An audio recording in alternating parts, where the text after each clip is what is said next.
सध्या बिहारमधल्या पटना येथील एका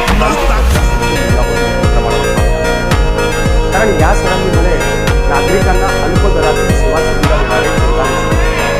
या रुग्णालयामध्ये 7 रुपयांमध्ये रक्त तपासणी, 25 रुपयांमध्ये ECG, 50 रुपयांदरम्यान एक्सरे आणि डायलिसिस सेवा सुविधा नागरिकांना पुरवण्यात आल्या. आणि त्यांच्या या कामाची दखल करत देशातल्या सर्वोच्च असणाऱ्या संसदेत देखील त्यांच्या कामाचा उल्लेख झाला. पण तुम्हाला माहिती आहे का, या सगळ्या सेवा सुविधांसह प्रत्येक आजारांवर, प्रत्येक उपचार, औषधांसहित एकही रुपया खर्च न करता, कसलाही अल्प दर नाही, कसलाही माफक दर नाही, पूर्णपणे 0 रुपयात देणारी आरोग्य व्यवस्था गेल्या कित्येक वर्षांपासून आपल्या महाराष्ट्रातला एक मराठी माणूस त्यानं उभं केलेल्या खासगी रुग्णालयाच्या माध्यमातून आहे. या माणसाचं नाव आहे निलेश वानसामळे. त्याने उभे केलेले 3 हॉस्पिटल, त्यापैकी एक पालघर जिल्ह्यामध्ये गणपती, ठाणे जिल्ह्यामध्ये आसनगाव शहापूर आणि रत्नागिरी जिल्ह्यातल्या रत्नागिरी शहरात.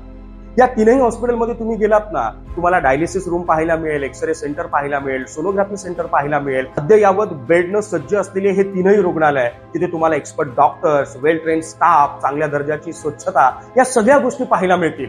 पण या 3ही हॉस्पिटलमध्ये कॅश काउंटर अथवा बिल काउंटर नाही. मग विचार करा ना, माफक आणि अल्प दरात उभं राहिलेल्या रुग्णालयाची चर्चा देश पातळीवर होते, पण गेल्या कित्येक वर्षांपासून आपल्या खिशातले पैसे खर्च करून नागरिकांना 0 रुपयांमध्ये उभी केलेली आरोग्य व्यवस्था त्या निलेश सांबरे नावाच्या माणसानं निर्माण केली आहे. त्या माणसाची चर्चा करण्यात आपण कमी पडलोय का?